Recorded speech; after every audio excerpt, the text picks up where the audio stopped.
Good afternoon, everybody. Today is Friday, the 3rd of December. It's the end of week 9 here at school. We have 2 more weeks ahead of us with students finishing school on Thursday, the 16th of December, and breaking up for the summer vacation at that point. I've got an update for next week. So there's a lot going on here at school. Probably the big thing that parents are curious about is the impact of the scheduled industrial action, which will be impacting Lethbridge Park Public School next Tuesday. We'll have only the minimum amount of supervision available here at school, and we will be endeavouring to maintain school operations on a very, very simplified version, keeping everybody safe in terms of our COVID responsibilities. However, it's worth noting that we won't be able to fully cohort in the way that we've been doing so throughout this term.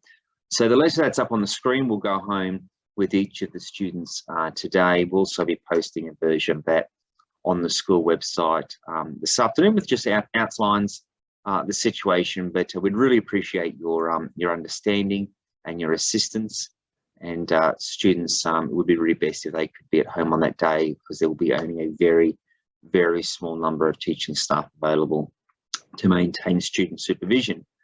Now, the other stuff that's happening next week is that we're progressing with our student leadership process. So the Year 5 students have already made a series of videos. This is the students who are interested in becoming either our student leaders, our prefects and school captains. So those videos have been made. Miss Henning has edited those together, and on Monday we'll be sending them out to the classes so that students can watch those across the whole school. And from there, we'll have a vote which will occur throughout the first half of next week, because next Friday is presentation day here at Lethbridge Park Public School. And while we can't have our community here in the way that we would really like and the way that we're accustomed to, we're going to have an online version of presentation day instead. The important parts of that will video, so anyone that wants to watch some of those bits can catch up after the actual event. But part of our presentation day is, of course, to not just present awards to those students who are well deserving, but we also announce our student leaders. So that will occur next Friday. We'll get a message out as soon as we can via SMS afterwards. We'll have some links to parts of it that you can watch. And of course, our school website will be the go-to spot to see all of those highlights. So student leaders happening next week, the voting process, the videos are going to be released, and presentation day scheduled for Friday, which will be online with the school participants. As I said, we'll send out links for the content thereafter. Next week, we have an opportunity for the 2022 kindergarten parents to come along to school and meet with Mrs. Hyde and the kindergarten teachers, have a bit of a chat about what kindergarten next year will look like, to sort of explain the start of the year and those sorts of things. So far, the students have had a chance to come up from preschool up to kinder, have a bit of a play.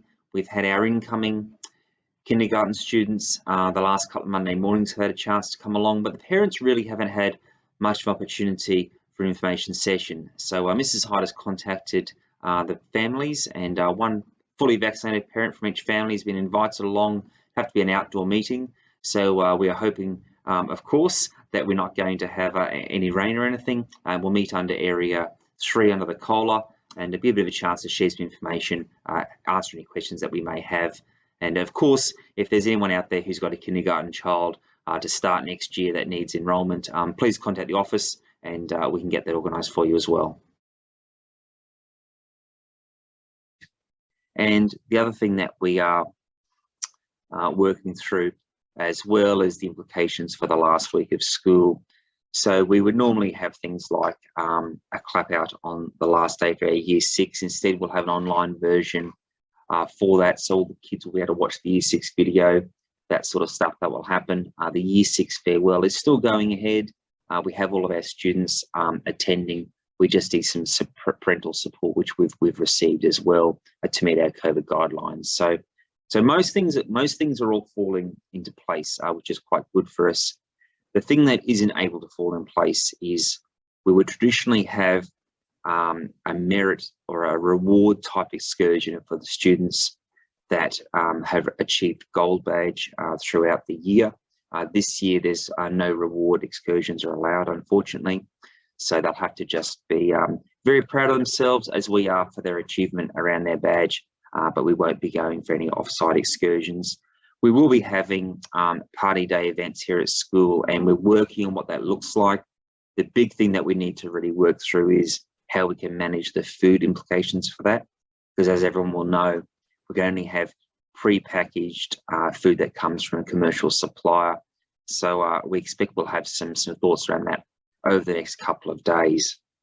And the only other thing that leaves from us in terms of today's update is thanks so much for everyone for working with us with the morning and afternoon arrangements.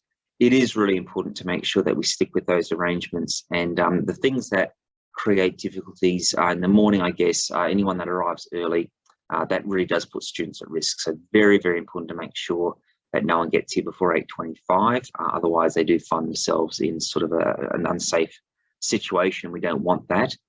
Supervision is available from 8:25 through to 8:55. And in a COVID safe way, that's actually in the classroom. So everyone just goes straight to the classroom. We have a cohorted effect for the preschoolers. So the preschoolers actually don't go in till after 8:55. And the idea is that that keeps them away from the rest of the students so we don't cross that cohort. And then at 9:15, everyone should be in school and we move on. Students that come to school late, that is fairly problematic for us. As you can imagine, we can't just send kids off to class because there's always a risk that they could cross paths with somebody else. And in the case of a positive COVID or confirmed positive COVID case at school, that could then potentially put out several classes off school, or in fact could result in the school being closed. So we do need to make sure everyone's kept apart. The best way to do that is to make sure we stick with those time frames. And in the same way, early departures really aren't possible for us. If there's an emergency, if someone's rushed to hospital or something, of course, we will work with you on that. But if you imagine a parent arriving at the gate, would require us to send someone not only into the class individually to collect that student, but to then find a route that gets that student through our school without crossing paths with anybody else. And the system really does rely on everybody being in the classrooms. So very, very problematic. It would be best if, if it's a hot or rainy day, really for parents to come much closer to the bell. And so the way that works at the moment is kindergarten and year one, they are leaving if there's no siblings at 2:45. Preschool is dismissed at 2:30 to the parents. So those two different times should mean that everybody should have their own space.